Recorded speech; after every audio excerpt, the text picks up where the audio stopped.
Students of class 9th, today we are starting chapter number 4, periodicity of elements.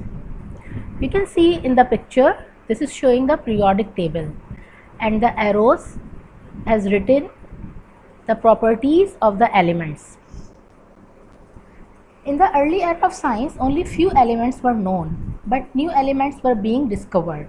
Hence, in order to facilitate their study, need arose for a framework in which the elements may be arranged or classified. Previously, the classification was based on atomic mass, atomic weights of elements, because it was thought that the properties of an element depended upon its atomic mass. But recently, a complete classification has been made which is based on atomic number of elements instead of their atomic masses.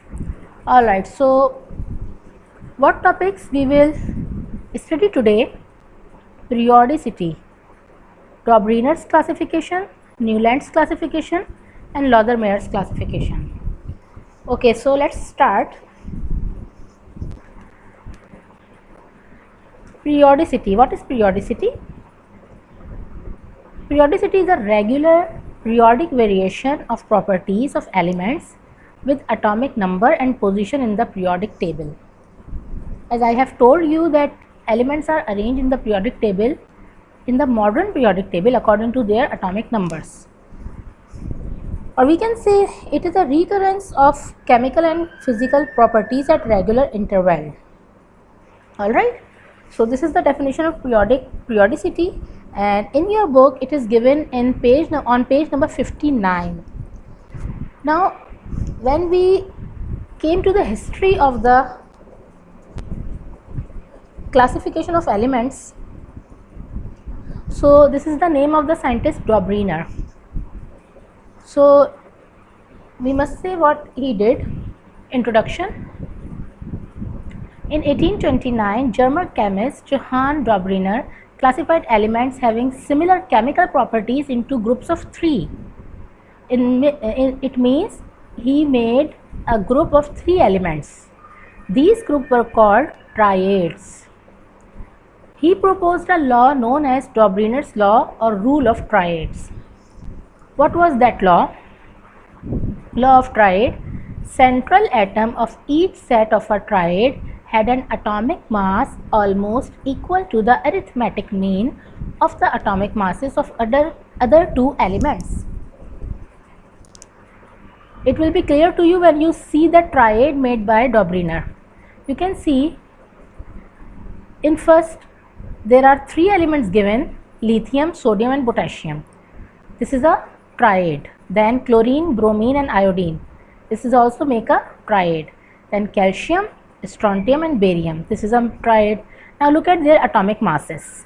And when we see the arithmetic mean of the 2, 7, 39 atomic mass of lithium and potassium, and we calculated the arithmetic mean, so answer will be 23, and 23 is the atomic mass of sodium. Alright, so he said it is almost equal. Look at the second triad, chlorine, bromine and iodine, 35.5 and 126.5 chlorine and iodine. Their arithmetic mean was 81 and the mass of bromine is 80, so it is almost equal. And the third, calcium and barium, their mean came equal to 88, and strontium, which is the central atom, its mass was 87. Alright, so that was the law, and these are called the triads. Alright, I am again reading the law which you must learn. Central atom of each set of a triad had an atomic mass almost equal to the arithmetic mean of the atomic masses of other 2 elements. Okay, now what was the defect? This law cannot be extended to the classification of all the elements because it is true only in the cases of very few elements only. Alright, so it cannot be applied to all the elements. Now next is Newland's classification. He gave law of octave. In chemistry,